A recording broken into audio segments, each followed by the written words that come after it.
사도행전 12장 18절.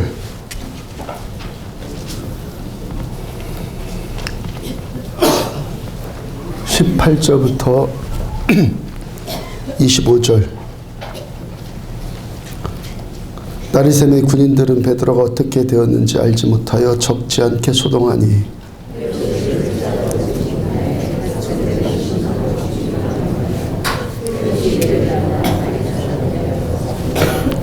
헤롯이 두로와 시돈 사람들을 대단히 노여하나니 그들의 지방이 왕국에서 나는 양식을 먹는 까닭에 한마음으로 그에게 나와 왕의 침소 맡은 신하 블라스도를 설득하여 화목하기를 청한지라.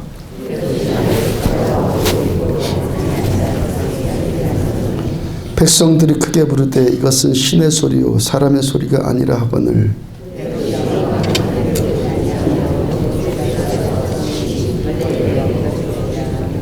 하나님의 말씀은 흥왕하여 더하더라.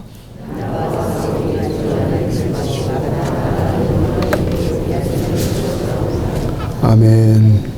파수꾼들을 죽이라 제목으로 사도행전 140번째 말씀 전해드리도록 하겠습니다. 우리 교단의 성결교회 뿐만이 아니라 초교파적으로 존경받았던 고 정진경 목사님 이야기입니다. 목사님이 5년 전에 2009년 9월에 소천하셨는데 6.25 전쟁 당시에 20대 후반에 서울이 인민군에 의해서 점령당했던 1950년 여름에 겪은 이야기입니다. 그때 목사님이 만 29세 청년이었고 서울 해화동에서 목회하고 있었습니다. 목사님이 인민군을 피해서 수리의 한 산속에 땅굴 파고 피신해 있었고 그때 당시 판사였던 어떤 분과 함께 숨어 있었는데 그분은 목사님보다 나이가 한참 연상이었다고 그래요. 어느 날 먹을 것 떨어져서 더 이상 허기를 참을 수 없게 되었고 그 두 분이 산에서 내려와서 어느 집에 들어가서 밥을 얻어 먹었습니다. 오랜만에 실컷 먹은 덕택에 두 사람 다 자매고라 떨어졌고 그 사이에 집주인이 신고해서 인민군에게 둘 다 체포당했습니다. 알고 보니까 그 판사는 인민군이 잡으려고 혈안이 되어 있었던 반공판사였어요. 그 판사가 인민군들 앞에서 정진경 목사님을 전해 줍니다. 나는 곤상당이 싫어서 산속에서 나는 숨어 지냈는데 저 학생은 아무런 잘못도 없습니다. 정진경 목사님이 유난히 동안이시거든요. 아주 동안이에요. 그러니까 동안인 것을 살짝 거짓말을 한 거죠. 이 학생은 11대 종손이고 그 부모님들이 목숨만 부지하도록 산속에서 피신시킨 거니까 이 학생은 아무런 죄도 없으니까 풀어주십시오 하면서 변호해 줬어요.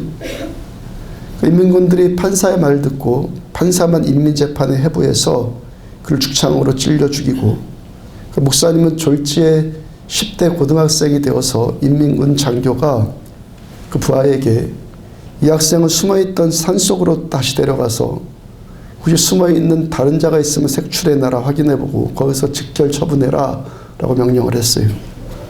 목사님 산속으로 끌고 가서 그 현장을 확인한 인민군이 이제 막 정 목사님을 이제 사살하기 위해서 따발총을 딱 총을 겨냥을 했습니다. 방아쇠를 막 당기려고 하는데 갑자기 하늘에서 굉음이 들리는 거예요. 미 공군기가 그 순간 나타났습니다. 굉음을 울리면서 공군기가 나타나니까 또 그 인민군이 또 그 비행기를 향해서 미친 듯이 따발총을 쏘대는 거예요. 비행기가 산등성이를 이제 지나서 넘어가니까 정 목사님을 인민군이 다시 쏘려고 겨냥을 했는데 총알이 안 나가요. 비행기 쏘느라고 총알 다 떨어진 겁니다. 총알 떨어졌으니까 총 개머리판으로 뭐 때려 죽이든지 아니면 벼락 밑으로 떨쳐서 밀쳐서 죽일 수도 있었을 텐데 그러지 않고요. 그 인민군이 뭐에 홀린 듯이 뭔가에 홀린 듯이 야 너 집에 가서 인민군에 입대할 준비나 해라 하면서 그냥 성큼성큼 혼자 살을 내려가더라는 거예요. 그 목사님은 살았고 판사는 죽었어요.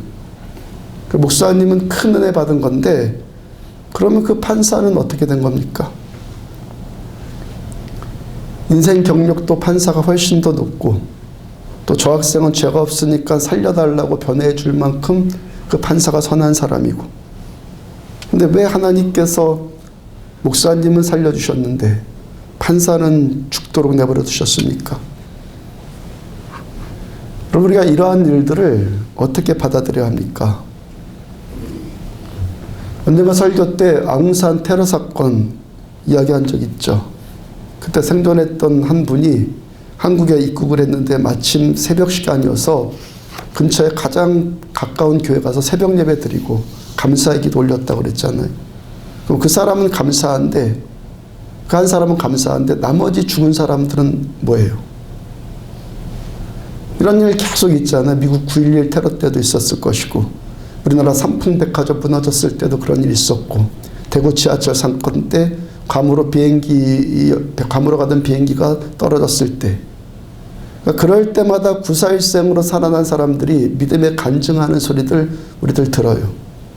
근데 간증하는 사람들은 감사인데, 그럼 나머지 죽은 사람들은 그거 뭐예요?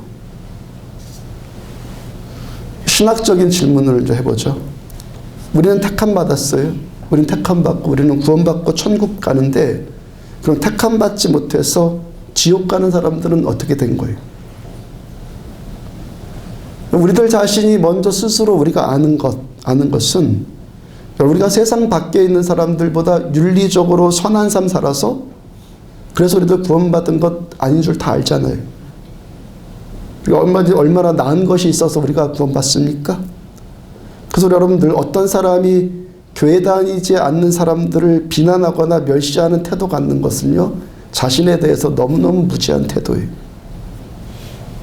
밖에 있는 사람들을 비난할 것 없다, 그것과 그럼 우리가 그들보다 특별한 게 난 것 없다, 같은 말 아니에요? 저들이 우리보다 못한 것도 없고 우리가 그들보다 특별한 것도 없고, 그러면 왜 우리만 택함 받았느냐는 거예요.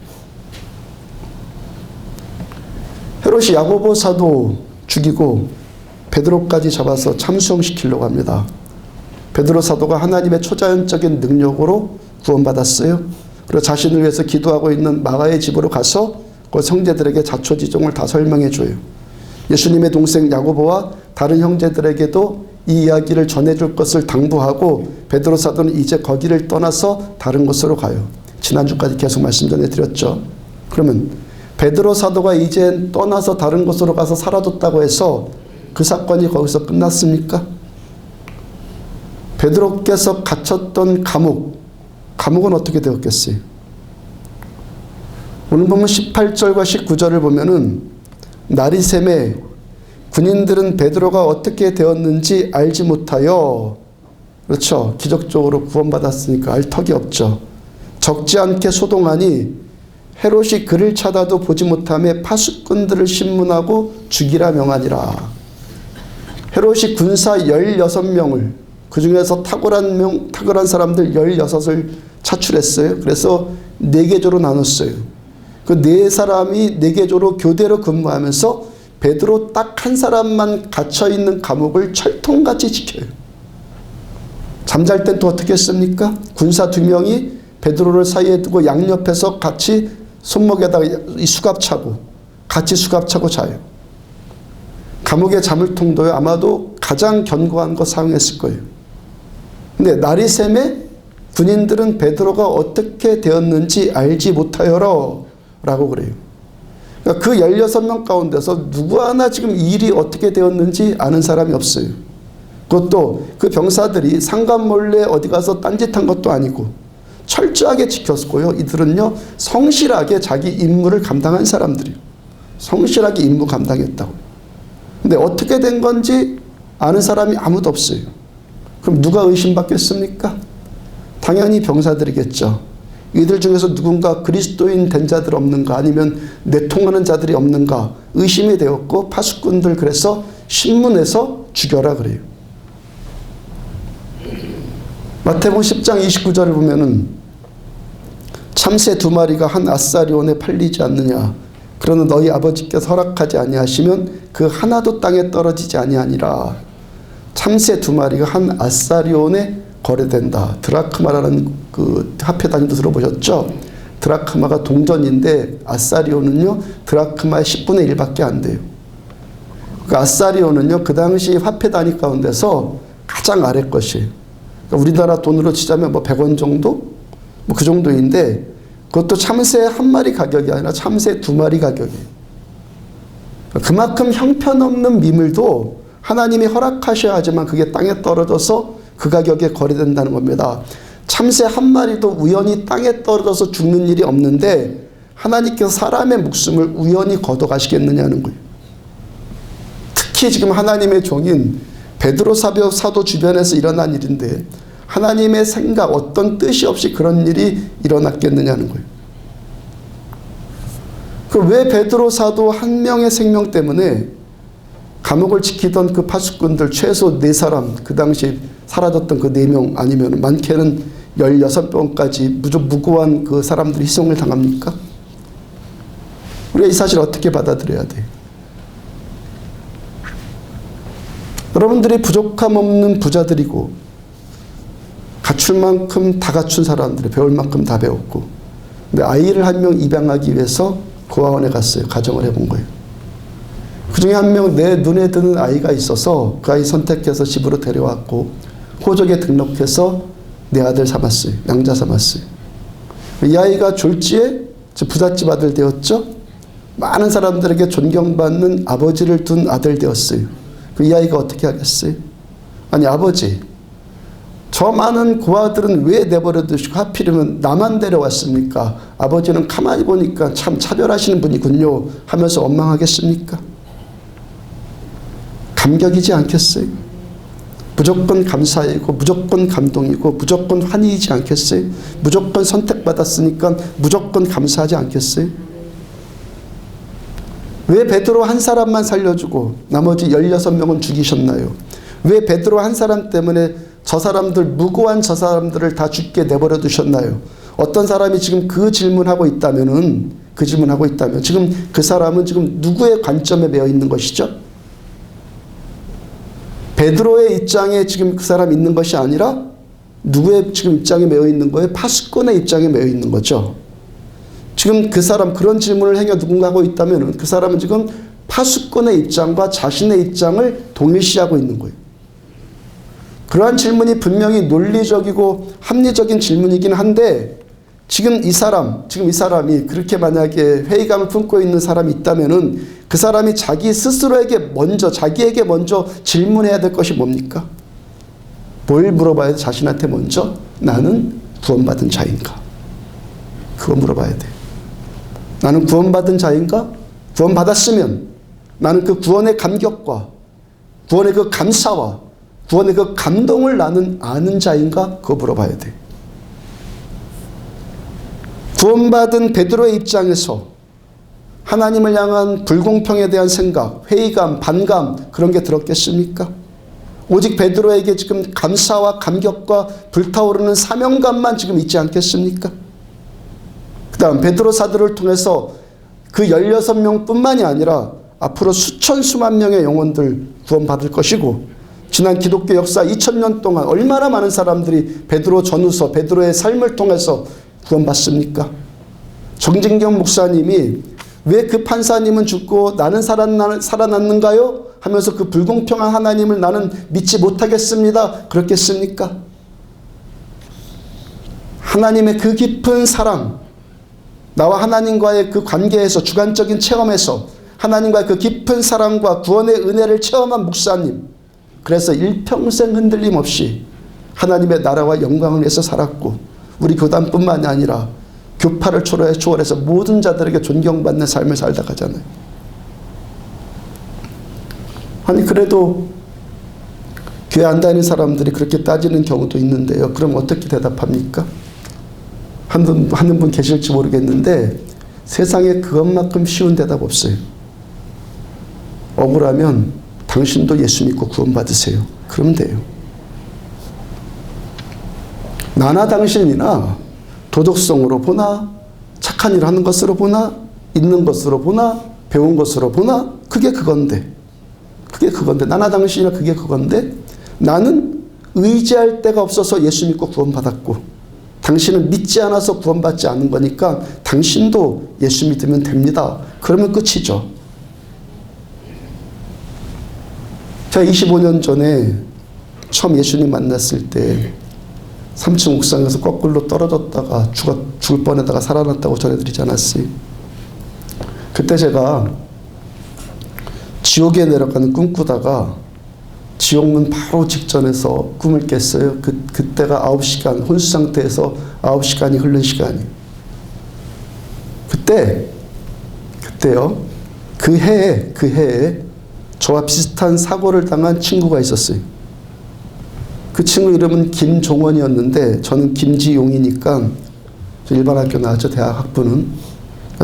보통 대학교 학번을 가나다 순으로 하잖아요. 그러니까 그 친구가 바로 제 앞번호였고 그러다 보니까 자주 접하고 친했던 친구였어요. 처음 듣는 분들은 25년 전 대학교 때 이야기니까 이해하고 들으시고요. 그 친구나 저나 둘 다 술에 취했고 저는 옥상에 올라가서 술에 취해 태권도 대련하다가 거꾸로 떨어졌고 그 친구도 밤늦게까지 술 마시고 집에 들어갔는데 대문이 잠겨서 자기 집 담 넘어가다가 떨어져서 죽었어요. 같은 대학, 같은 과, 같은 나이, 같은 학번, 그것도 바로 앞뒤 학번이고 1989년 같은 해에 당한 사고였어요. 똑같이 술에 취한 상황이었고 성품을 보더라도요. 그 친구가 저보다 나았어요. 저는 3층 옥상에서 떨어졌고 그 친구는 그저 담 하나 정도 높이에 떨어졌는데 저는 살았고 그 친구는 죽었어요. 제가 그때 대학교 휴학한 상태였기 때문에 나중에 그 이야기 전해 들었는데 그때 그 친구에 대한 이야기를 처음 들었을 때 제가 어떤 감정이었겠습니까? 하나님 왜 저만 살리시고 제 친구는 죽게 내버려 두셨는가요? 했겠습니까? 친구가 죽었다고 하니까 분명히 마음 아프고 안타까운 감정이었는데 하나님을 향한 회의감이나 하나님을 향한 원망감이 저한테 있었겠습니까? 그 친구는 죽었고 나는 살았다 그러면서 둘이 비교했겠습니까?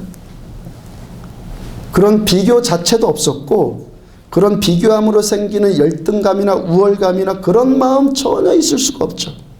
그냥 하나님과 저 사이에 그 친구 전혀 끼어들 수가 없어요. 그냥 하나님과 저와의 관계뿐이에요. 그렇게 제가 죽으면 지옥 갈 수밖에 없는 저를 살려주셨고 구원해 주신 하나님의 은혜에 대한 감격만 저에게 있었어요. 이제부터는 제가 그 은혜 갚으면서 살고 싶은 마음만 있었고 25년이 지난 지금까지도 그 은혜로 인해서 제가 지금도 살고 있단 말이에요.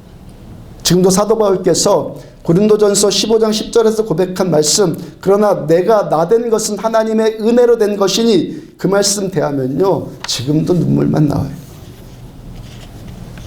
오직 하나님의 그 사랑, 하나님의 그 은혜, 주님의 그 은혜에 반응해야 되는 저만 있는 거야. 저만.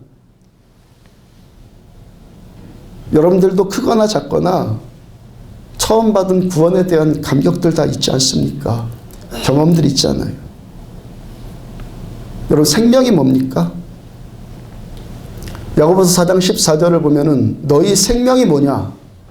너희 생명이 무엇이냐? 너희는 잠깐 보이다가 없어지는 안개니라. 베드로전서 1장 24절 그러므로 모든 육체는 풀과 같고 그 모든 영광은 풀의 꽃과 같으니 풀은 마르고 꽃은 떨어지되 하나님이 보시는 생명이 뭐예요? 우리들의 생명의 창조주 되시고 생명의 주관자 되신 하나님 보시는 생명, 하나님께서 말씀하시는 생명이 뭡니까? 육체의 생명이 아니에요. 저 3층의 옥상에서 떨어졌다가 그렇게 살아났어도 언젠가는 이 육체 생명 죽을 것 아니겠어요? 인간을 창조하신 하나님께서 말씀하시는 생명은 그런 안개와 같고 풀과 같은 육체적인 생명이 아니라 하나님이 말씀하시는 생명은 영원한 생명이에요. 이틀 전 설날이에요.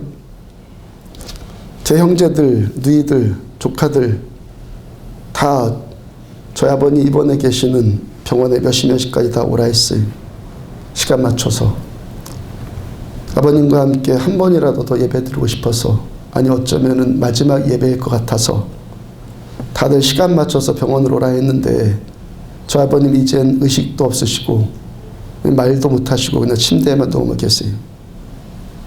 저 예배 끝나고 아버님 손을 제가 잡아드렸는데 제 손을 안 놔요. 놓질 않아요. 생전 그러신 적 없었거든요. 한 번도 그런 적 없었어요. 한 번도 우리 아버님이 뭐 손을 잡아주신다거나 뭐 그런 적 한 번도 없었어요. 저 아버님의 그 모습 보면서요, 부자지간에 느껴지는 그 알죠? 그 눈물, 그것과 함께 또 한 가지 느껴지는 것이 인생 무상이었어요. 인생 무상.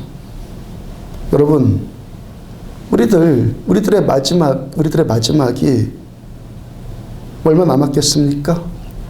네, 그렇게 초라하기만 하면 어떻겠어요? 고린도전서 15장 19절을 보면은 만일 그리스도 안에서 우리가 바라는 것이 다만 이 세상의 삶뿐이면 모든 사람 가운데 우리가 가장 불쌍한 자이다. 우리가 바라는 것이 다만 이 세상뿐만이면은 모두 다 불쌍한데 그 중에서 가장 특히 불쌍한 사람이 예수 믿는 우리들이 더 불쌍하다는 거예요. 무슨 말입니까? 우리들의 인생, 이게 다가 아니라는 거예요. 한자로 살생자 어떻게 씁니까? 살생자. 그 소자 밑에다가 소우자 밑에다가 짝대기만 하나 그은 거죠. 한자는 다 뜻이 있다고 하잖아요. 그러니까 소우자에다가 밑에다가 선을 하나 그어 놓은 것이 뭐라는 겁니까? 우리들의 인생살이라는 거예요. 네 발 가진 소가 뇌줄 타는 것 한번 상상해 보세요. 얼마나 긴장되고 얼마나 어렵고 고통스러운 길입니까? 가다가 떨어지고 넘어지고 그런 일 얼마나 많겠습니까? 우리들의 인생이 그러고만 가고 끝이라면 얼마나 허무하고 비참하겠어요. 지금까지 살면서 그렇게 소가 외줄 타는 것 같은 인생, 그런 인생 살고 있지 않습니까? 이 인생 어디 가서 보상받겠어요? 지난주 수요일날 말씀 전해드린 것처럼 예수님께서 저와 여러분들을 구원하신 것이 다만 이 생뿐이라면 주님께서 십자가에서 육체의 생명만 죽임당하면 되었어요. 예수님이 고통스러운 것은 육체의 생명만 죽은 것이 아니라 영이 죽으셨기 때문이거든요. 그 영이 지옥에 가셨기 때문에. 예수님께서 그 영혼까지도 버림당하셔서 육체는 무덤에 갇혀있는 그 시간에 영혼은 예수님 그 사흘 동안 지옥 형벌 당하셨어요. 우리가 지옥 형벌 당해야 되는데 예수님이 그걸 대신 당해 주셔야지만 우리가 그 형벌 받지 않기 때문에 주께서 우리에게 영원한 생명 주시기 위해서 주께서 십자가에서 영과 혼과 육체의 죽임을 당하시고 사흘 만에 주님이 부활하셨어요. 제가 3층 옥상에서 떨어져서 혼수 상태에 있다가 지옥에 내려가는 꿈꾸다가 지옥문 바로 앞에서 제가 깼다고 말씀 전해드렸는데 만약에 저 깨어나지 않았으면요, 의사가 저 안 깨어날 거라고 그랬거든요. 만약에 안 깨어났으면 저 그 안으로 들어갔을 거예요. 제가 그 당시 잘 몰랐을 때도 25년 전에 영적으로 아무것도 몰랐을 때도 가장 감사한 것이 하나님이 나를 사랑하신다는 것. 그리고 이렇게 살다 죽으면 지옥밖에 갈 수 없는 인생인데 그 사랑이, 주님의 그 사랑이 저를 구원해 주셨다는 그 감격이요. 제가 왜 우리 안디옥교회 목회하면서, 여러분들 목사님들은요 자기 경험에 의해서 많은 경우 목회하거든요. 제가 우리 교회 목회하면서 왜 지난 10년 동안에 여러분들한테 지금도 계속 말하는 것이 뭡니까? 왜 우리들 살아계신 하나님을 인격적으로 만나라 합니까? 여러분, 제가 그 사고 당할 당시에 교회 다니고 있지 않았던 것이 아니기 때문에 제가 이미 10년째 저 교회 다니고 있었고, 그렇지만 그런 식으로 계속 교회만 다니고 있으면 저 지옥에 갈 수밖에 없는 인생이었다고 하나님 말씀해 주신 거죠. 하나님 왜 저에게 그런 체험하게 하셨고 이렇게 하나님의 말씀 전하는 종으로 저를 부르셨습니까? 여러분, 그렇게 교회 다니면 다 지옥 갈 수밖에 없다는 거예요. 저나 여러분들이나 우리들 모두가 똑바로 예수 믿는 신자들 되라고, 똑바로 믿는 자들 되라고요. 하나님께서 저를 그렇게 부르시고 저를 종으로 쓰신다고 저는 믿는 거예요. 제가 여러분들에게 교회 나와주기 위해서 교회 다니지 말라 하시잖아요. 교회 나와주기 위해서 교회 다니지 말고 꼭 살아계신 하나님을 만나라고 외치는 것은 여러분들에게 지옥 가지 말고 예수 정말 믿고 천국 가라는 거예요. 우리가 구원받은 것은요, 교회 다니기 때문이 아니에요. 예수님의 십자가의 그 사랑 만나고 그 사랑에 감격하고 그렇게 살아계신 하나님을 인격적으로 만나고 하나님을 나의 삶 전체로 알고 하나님을 느끼고 그렇게 우리가 알고 느끼고 경험하는 하나님을 믿을 때, 그때 우리가 구원받는 거예요. 하나님께서 말씀하시는 우리들의 생명은 그렇게 힘없이 왔다가 힘없이 가는 육체적인 생명을 말씀하시는 것이 아니라 영원한 생명을 말씀하시는 거예요. 그러면 우리들의 궁극적인 인생, 우리의 궁극적인 인생이 뭡니까? 우리를 선택하시고 그 영원한 생명을 주신 하나님을 향한 감사이고 하나님을 향한 기쁨이고 하나님의 그 은혜, 십자가의 그 은혜에 대한 반응이 우리들의 인생이라는 거예요. 지금도 드리고 있는 이 예배가 뭐예요? 예배가 뭐예요? 오직 내 안에 계신 성령님을 느끼고 오신 성령님을 경험하면서 주님께 반응하는 것이 예배이죠. 베드로 전후서는 베드로 사도께서 쓴 편지입니다.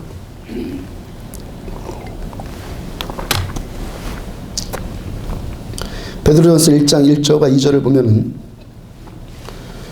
예수 그리스도의 사도 베드로는 본도, 갈라디아, 갑바도기아, 아시아와 비두니아에 흩어진 나그네에게 편지하노니, 베드로 사도께서 성경 안에 있는 베드로 전후서를 어떤 사람들에게 편지를 썼다고 그래요?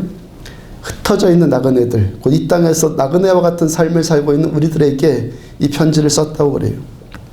AD 64년 7월 19일에 로마의 대화재 사건이 일어납니다. 그 불이 얼마나 큰 불이었냐면은 로마 전역에 심각한 피해를 줄 만큼, 로마 전체를 태울 만큼 큰 불이었어요. 그 화재가 진압된 다음에 로마 백성들 사이에 악성 루머가 퍼집니다. 로마 황제 네로가 자신의 시흥 돋기 위해서 일부러 불질렀다는 거예요. 네로가 그 소문을 잠잠케 하기 위해서 백방으로 노력하는데도 그래도 소문이 진압이 안 되니까 그리스도인들을 희생양으로 삼아요. 이 불은 예수 믿는 자들이 됐다. 그리고 대대적인 핍박을 가하죠. 그리스도인들 감옥에 끌려갔어요. 십자가에 처형당합니다. 원형극장에서 사자밥이 되었어요. 그들이 그렇게 순교당하면서까지 자기 믿음을 지켜요. 자기 신앙 지키기 위해서 카타콤이라는 지하 굴 속으로 숨어 들어갔고, 아니면 로마를 등지고 이제 나그네들, 흩어진 나그네가 되어서 소아시아 지역으로 흩어져 떠납니다. 그래서 베드로 사도가 흩어진 나그네라고 표현을 했고, 그때쯤 쓴 편지가 베드로 전후서예요. 그때쯤 쓴 편지가. 지난주에 봤었던 사도행전 12장 17절 후반부의 말씀처럼 베드로 사도께서 떠나 다른 곳으로 가죠. 그리고 그 말씀 이후로, 이 말씀 이후로 사도 베드로는 사도행전의 무대에서 이제 영영 사라져요. 베드로 사도에게 남은 사역 딱 한 가지가 뭡니까? 이제 예수님과 같이 십자가에 달려서 본인도 순교당하는 일, 그 일만 남았어요. 베드로가 그렇게 주님 만날 준비하면서 오직 주님과만 독대하는 삶을 추구해요. 그렇게 마지막 길 달려가면서 자신의 신앙 여정 다 정리하면서요, 또 함께 믿음의 동역자들을 격려하기 위해서 이 편지, 베드로 전후서의 말씀을 편지를 쓴 거예요. 이 고통받고 이 어렵고 신앙 지키기 어려운 이 광야 같은 세상에서 우리가 똑바로 예수 믿는다는 것, 여러분 얼마나 어렵습니까? 똑바로 예수 믿는다는 것. 저 2012년 5월부터 요한계시록 프리셉트 성경 공부를 시작했으니까 1년 반 동안 지금도 진행 중에 요한계시록 말씀을 공부했어요. 요한계시록 말씀이요, 예수님 재림하시기 전에 지금 종말의 때, 우리가 종말의 때를 지금 살고 있어요. 종말의 때를 살아가는 성도들에 대한 말씀이에요. 성도들을 권면하는 말씀. 뭐 예언이다 환상이다 그런 게 초점이 아니에요. 교회와 성도에 관한 초점이 요한계시록의 말씀이에요. 성도들을 권면하는 말씀. 마태복음 24장부터 26절의 말씀, 26장의 말씀, 다니엘서 9장부터 12장의 말씀, 그리고 베드로 전후서의 말씀, 아니 이 성경 전체의 말씀이 이 마지막 시대를 살아가는 성도들의 삶을 말씀하고 있는 거예요. 그리고 그 마지막 때, 이 마지막 때의 특징을 요한계시록 공부하면서 이 마지막 때의 특징을 이렇게 한 문장으로 정리할 수 있어요. 한 문장으로 정리해요. 이 마지막 때 하나님이 생각하시는, 하나님께서 생각하시는 이 마지막 때의 최후 보루는 교회라는 거예요. 교회가 살면 다 살고, 교회가 무너지면 다 무너지는 거예요. 그러므로 우리들 주님이 뭘 말씀하시는 거예요? 똑바로 예수 믿는 자가 되라는 거예요. 마태복음 24장 14절과 15절 보면은 이 천국 복음이 24장 말세장이라고 그랬어요. 이 천국 복음이 모든 민족에게 증언되기 위하여 온 세상에 전파되리니 그제야 끝이 오리라. 그러므로 너희가 선지자 다니엘이 말한 바 멸망에 가증한 것이 거룩한 곳에 선 것을 보거든, 그때 멸망에 가증한 것이 거룩한 곳에 설 때 그때가 마지막이라는 거예요. 다니엘 선지자가 예언한 대로 멸망할 가증할 것들이 예루살렘 성전에 서는 것을 보면은 이것이 세상 끝이 왔다는 것 너희가 알라는 거예요.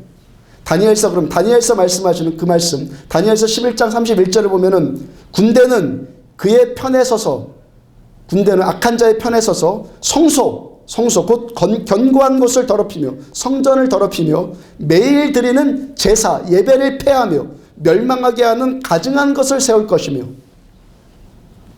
악한 마귀의 군대가 성소 곧 하나님을 예배하는 성전을 더럽힐 것이고 매일 드리는 예배를 무너뜨릴 것인데, 그것이 뭐라는 겁니까? 멸망하게 하는 가증한 것이고, 그것이 서면은 이 시대가 마지막이라는 거예요. 세상 마지막에 가장 큰 징조, 그게 뭐라는 거예요? 많은 사람들이 지진이 일어난다, 해일이 일어난다, 이상기구가 나타난다, 전쟁이 일어난다, 그러면 말세다 하는데, 그러한 일은요 인류 역사 가운데 항상 있었던 일이잖아요.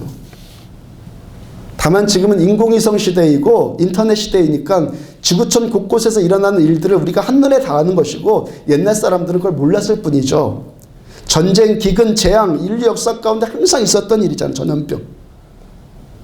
다만 그러한 고통이 올 때마다 생각해야 될 것은, 이러한 고통 가운데서 뭐라는 겁니까? 영원을 소망하고 주님 다시 오실 날을 기다리라는 거예요. 그 고통 가운데서. 이게 세상 끝이 아니라고, 주님 오시면 모든 것이 바뀔 수 있다고 소망하라는 것이죠. 근데 마지막 때의 결정적인 징조가 뭐냐면은 교회가 무너지는 거예요. 그 요한계시록 처음에 어떻게 시작합니까? 아시아의 7교회를 향해서 권면하는 말씀으로 시작되어지죠. 이 시대의 마지막 결정적인 증거는, 마지막의 결정적인 징조는 교회가 무너지는 거예요. 그럼 뭐가 무너진다는 겁니까? 건물이 무너진다는 겁니까? 교회 건물이 무너진다는 겁니까? 하나님을 예배하는 신령과 진정으로 드리는 참된 예배가 무너지고 세속적인 물결이 교회 안으로 침투해 들어온다는 말이죠. 맞습니까? 교회가 무너진다는 것은 이 시대 성도들의 영성이 무너지는 것이고, 하나님을 아는 지식들이 무너지는 것이고, 세상과 교회가 똑같아진단 말이에요. 요한계시록 16장 12절을 보면은 또 여섯째 천사가 그 대접을 큰 강 유브라데 쏟음에 강물이 말라서 동방에서 오는 왕들의 길이 예배되었더라. 여섯 번째 천사가 하나님의 진노의 거의 마지막 대접을 쏟아부으니까 유브라데 강물이 말라요. 하나님의 마지막 진노는, 마지막 때의 진노는 유브라데의 강물이 마르는 거예요. 지리적으로 지금 유프라테스 강인데요. 지금 유브라데 강은요, 이스라엘과 이방 나라를 가르는 경계선 같은 강이에요. 이스라엘과 이방을 가르는 경계선이라고요. 그러니까 그 강이 말랐다? 그래서 동방에서 오는 왕들, 곧 동방의 세속적인 철학을 가진 자들이 이스라엘과 이방 나라를 자유롭게 왕래하게 된다는 거예요. 교회와 세상의 경계선이 무너져서 교회가 세상 같고 세상이 교회 같고, 이것이 마지막 시대를 향한 하나님의 진노라는 거예요. 여러분, 교회 예배를 1시간 안에 끝내라. 1시간 안에 예배 끝내라. 그거 하나님 원하시겠습니까? 하나님 원하시겠냐고요. 누가 원해서 이렇게 된 겁니까?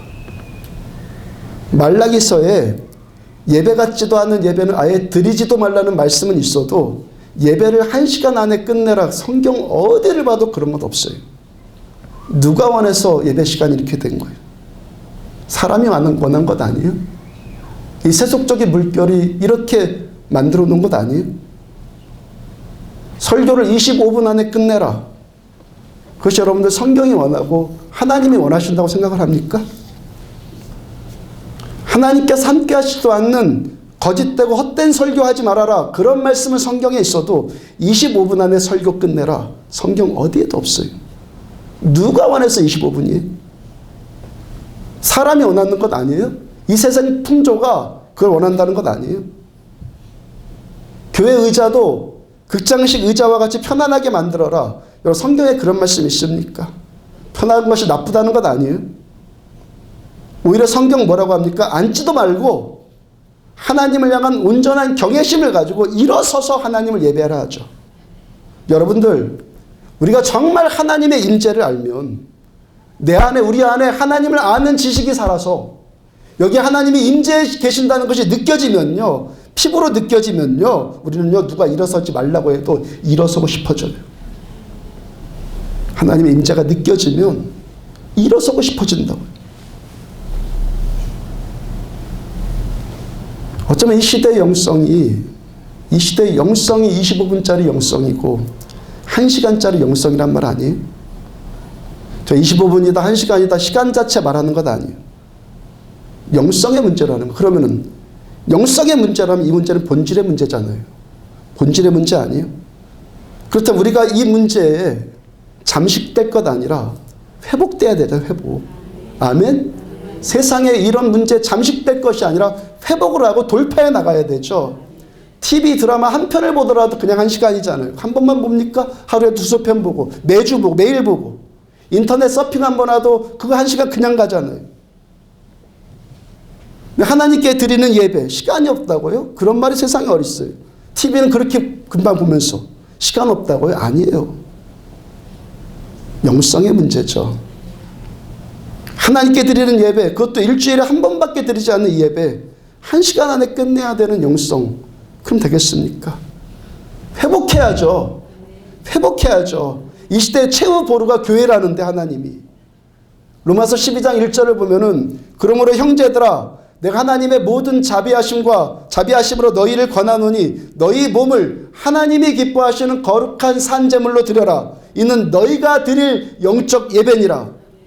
우리들 세상과 구별된 거룩한 산제물이 되어서 하나님께서 받으시는 참된 예배를 드리라는 거예요. 참된 예배. 그 다음 2절 너희는 이 세대를 본받지 말고 오직 마음을 새롭게 함으로 변화를 받아 하나님의 선하시고 기뻐하시고 온전하신 뜻, 그 뜻이 무엇인지 분별하도록 해라. 그 참된 예배, 그 거룩한 산제사의 예배, 어떤 예배라는 거예요? 너희 이 세대를 본받지 말고, 아멘? 이 세대 본받지 말고, 이 세상 풍조 본받지 말고, 타협하지 말고, 오직 하나님의 말씀 따라서 우리 마음을 새롭게 하고 우리 마음이 변화받아서 하나님의 뜻이 무엇인지 분별하도록 해라. 주님의 말씀이에요. 지난주에 설날 가까이 와서 선배 목사님 한번 찾아가서 인사드렸어요. 목사님께서 지금껏 목회 잘하셨고 이제 목회를 거의 정리하시는 연륜에 계신 분이신데 대화를 나누는 가운데 이 시대의 장로 직제가 정말 성경적이냐 저에게 말씀하세요. 이 시대의 장로 직제가 정말 성경적입니까? 여러분도 어떻게 생각합니까? 혹시 직분에 대해서 깊이 생각해 보신 분 계시다면 여러분 왜 장로가 세워져야 한다고 생각합니까? 자, 우리 교회 개척하고 나서 거의 매년마다 그 생각해 보지 않았겠습니까?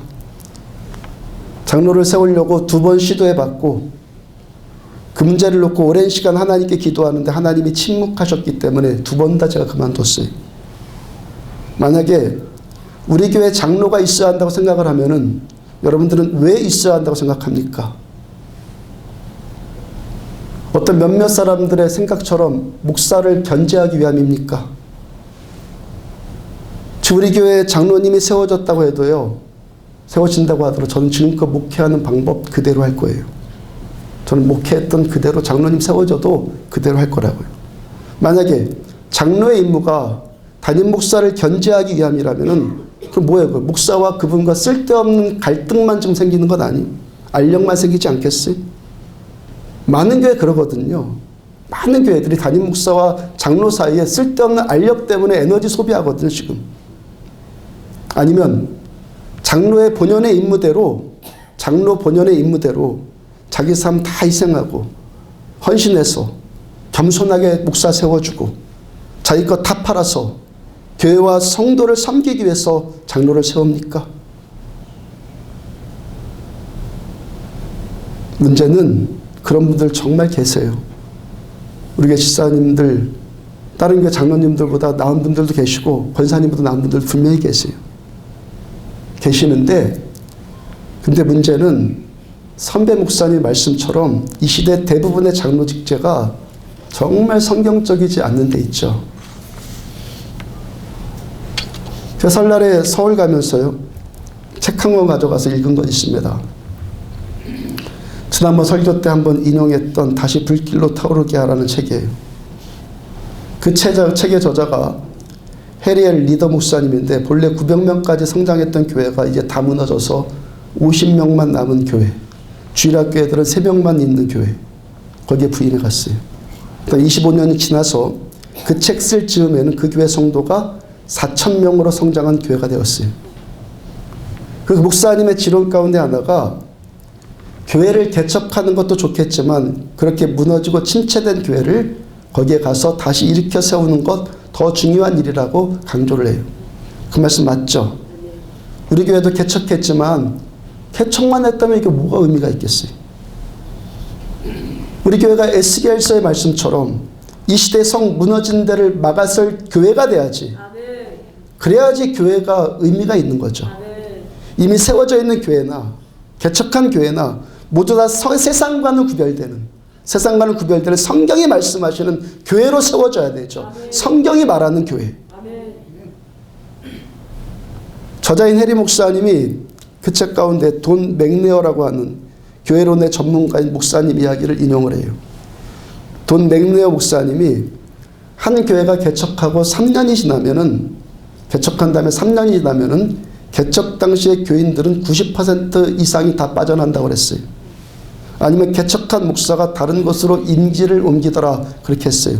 해리 목사님도 그 목사님의 주장에 동의하면서 목사님의 지금껏 목회 경험으로 봐도 그건 분명히 맞다는 거예요. 새로 개척한 교회 처음에 여러 사람들 오지만 결국에 다 떠난대요. 저도 지난주 설교 때처럼 그 일 그 아픔 다 경험하고 지난 10년 동안 다 경험하고 여기까지 온 것 아니겠어요?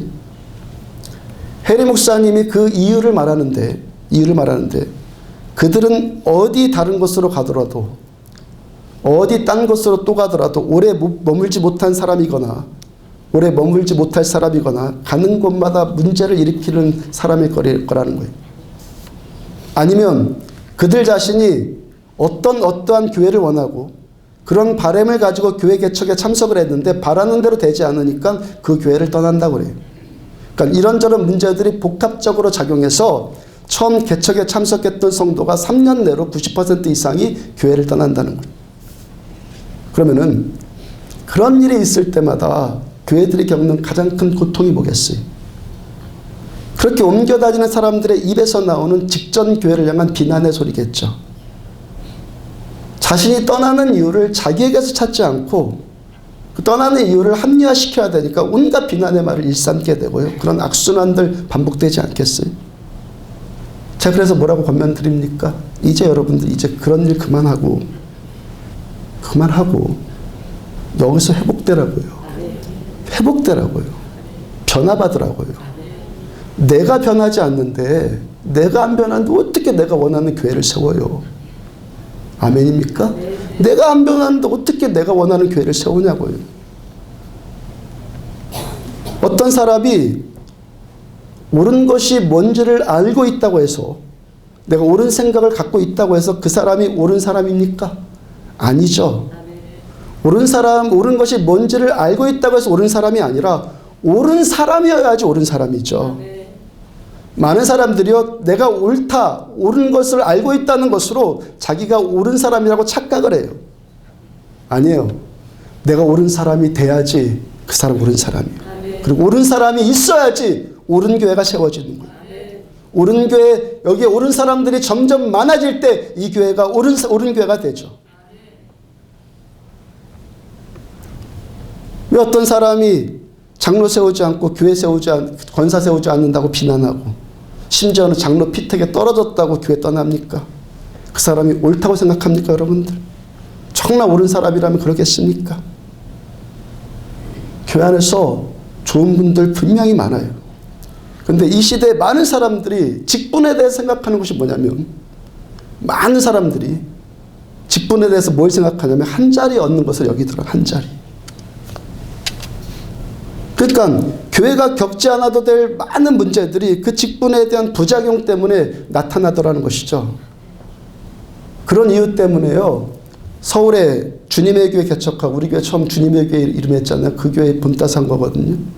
처음에 서울에 주님의 교회 개척하고 지금은 100주년 기념교회 섬기고 있는 이재철 목사님 같은 경우에는요, 장로 권사 호칭제를 도입을 했어요. 그 교회에다 호칭제. 일정한 나이가 되고 신앙 연륜이 되면 그분에게 어떤 권력을 주는 것 아니라 그 연륜에 대한 예의를 갖춰서 호칭제도를 도입을 한 거예요. 또 그런저런 일 다 생각해 볼 만한 일인데요, 하여튼 특별 대우해 주기를 바라고, 한 자리 얻기를 누군가 원한다고 해서 그거 해주면 그것이 타당합니까? 오히려 성경 뭐라고 말합니까?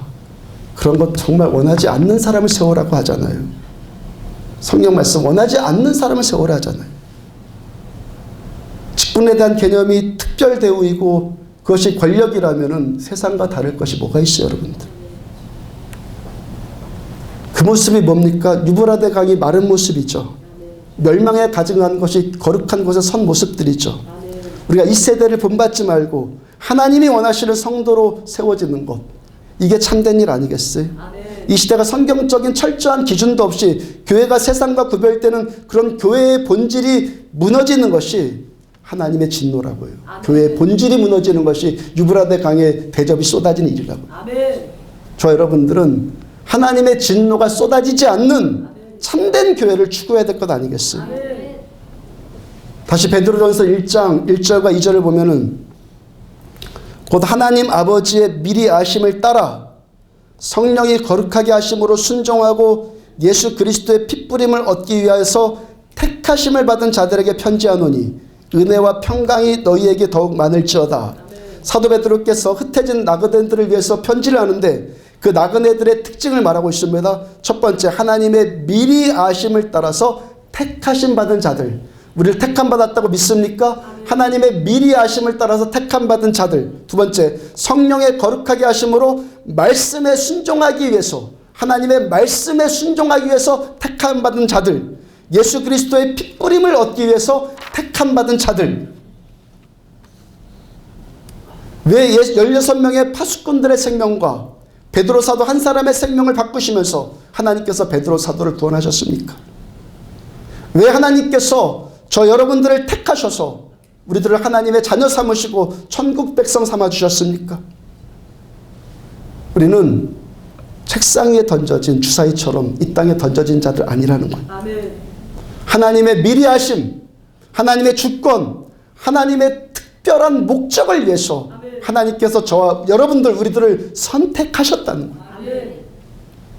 하나님의 말씀에 순종하기 위해서 아멘. 우리들은 택하심 받은 자들. 예수님께서 십자가에서 흘리신 그 피, 예수님의 그 십자가의 피를 우리들의 심령에 뿌림받고 또 다른 십자가의 은혜가 필요한 사람들에게 이 피의 은혜를 전해주기 위해서 우리는 택함 받았어요. 그 다음에 은혜와 평강이 너희에게 더욱 많을지어다. 그렇게 하나님 뜻 추구하고 하나님 뜻 실현하고 나가는 사람들에게 하늘로부터 임하는 은혜와 평강이 더욱 많아진다는 거예요. 세상이 명예 권력 추구한다고 해서 교회 안에서도 그런 명예 권력에 눈이 어두워지는 것 아니라 우리들은 하늘로부터 임하는 하나님의 은혜, 하나님의 평강을 추구해요. 섬김받기 위해서 섬기지 않고요. 진심으로 우리들은 하나님과 교회를 섬겨요. 그 사람에게 하나님이 은혜와 평강을 더해 주시겠다고 약속하세요. 베드로전서 1장 8절 보면은 예수를 너희가 보지 못하였으나 사랑하는도다. 이제도 보지 못하나 믿고 말할 수 없는 영광스러운 즐거움으로 기뻐하니. 우리들 누구입니까? 예수 즐거워해라. 예수님 기뻐해라. 그를 위해서 택함 받았다는 거예요. 멸망의 가증스러운 것들이 성소에 섰다는 말 무슨 말이겠어요? 하나님의 임재가 없는 예배. 교회 안에 하나님 모르는 사람들이 점점 많아지는 교회. 하나님 인격적으로 만난 사람들, 그런 사람들이 점점 드물어가는 교회. 하나님께서 그래서 함께 하시지 않는 그냥 종교생활만 하는 것. 그게 뭡니까? 멸망에 가증한 것이 교회 안에 선 거죠. 살아계신 하나님이 없이 인간의 프로그램, 인간의 형식, 순서, 종교적인 관습, 그런 것만 남은 신앙생활이 멸망에 가증스러운 것이 선 거죠. 우리들 그런 건 이제 내버리고 본질로 돌아와 예수님만 더욱 사랑하고 예수님만 더욱 즐거워하고 예수님만 더 기뻐하기를 추구하단 말이에요. 제가 25년 전에 그렇게 처음 예수님 만나고 나서 가장 먼저 회개한 것이 뭔지 아십니까? 아무것도 몰랐을 때도 가장 먼저 회개한 것. 회개도요, 진짜 회개는 하나님이 시켜주셔야지 회개할 영을 주셔야 되는 거예요. 하나님께 저에게 첫 번째 주신 회개가 하나님 없이 교회 다닌 거예요. 하나님 없이 교회 다닌 것. 하나님 자체에 관심 없고 그저 부수적인 종교적인 일들, 뭐 달라 저 달라 그런 것들하고 하나님은 모르면서 그걸 가장 먼저 하나님이 회개시켜 주셨어요. 그럼 오늘도 우리들 교회에 오는 가장 큰 목적이 뭡니까? 여기서 살아계신 하나님 만나고 예수님과 더 깊은 사랑에 빠지고 예수님의 일이 우리를 통해서 실현되어지기를 추구하는 것이죠. 주님의 일이 우리를 통해서 실현되어지는 거예요. 이러한 분들은요, 설교하기 전에 이미 말씀의 은혜 받아요. 깨달아집니까? 설교하기 전에 이미 말씀의 은혜 받고 찬송 부르기 전에 이미 심령에서 찬송하고 있고 기도하기 전에 이미 기도하고 있단 말이에요. 예배 드리기 전에 이미 주님 사랑 누리고 있고 주님을 즐거워하고 주님을 기뻐하고 있어요. 왜? 주님이 어떤 분인지 알기 때문에. 얼마나 좋은 분인지, 얼마나 선한 분인지, 얼마나 전능하신 분인지 주님 알기 때문에 주님과 교제하는 이 즐거움 예배로 표현하는 거죠. 그런 분들 점점 많아지고 더욱 많아져서 또 다른 사람에게 그런 영적인 영향력이 흘러갈 때, 아멘입니까? 그런 분들이 더 많아져서 또 다른 사람에게 이런 영적인 영향력이 흘러갈 때 이 일이 우리가 추구해야 될 진짜 권력이죠. 이게 진짜 힘이죠. 우리 사람에게 인정받고 사람에게 대접받기 위해서 세상과 똑같은 권력 그런 거 추구하지 않아요. 내 안에 예수님 진정으로 만나기 때문에, 주님 진정으로 만나기 때문에 누리는 즐거움, 그 기쁨, 이것이 흘러넘쳐서 내 곁에 있는 사람까지도 그 기쁨의 영향력이 흘러가는 것이 주님께서 원하시는 진짜 힘이죠. 이거 뭐라고 합니까? 영적 권세.